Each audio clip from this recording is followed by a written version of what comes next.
Mě bylo chvíli líto, že nedostala se do toho akceleračního programu a já jsem mi to vysvětlila, říkám, ty v hlavní plemenné knize. Jasně, jako na 7,5 je super. Jako.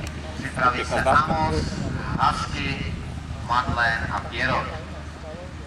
A ona měla tam až 8,1, ne, ten. No a jí chyběla nějaká setinka, měla 7, 9 něco.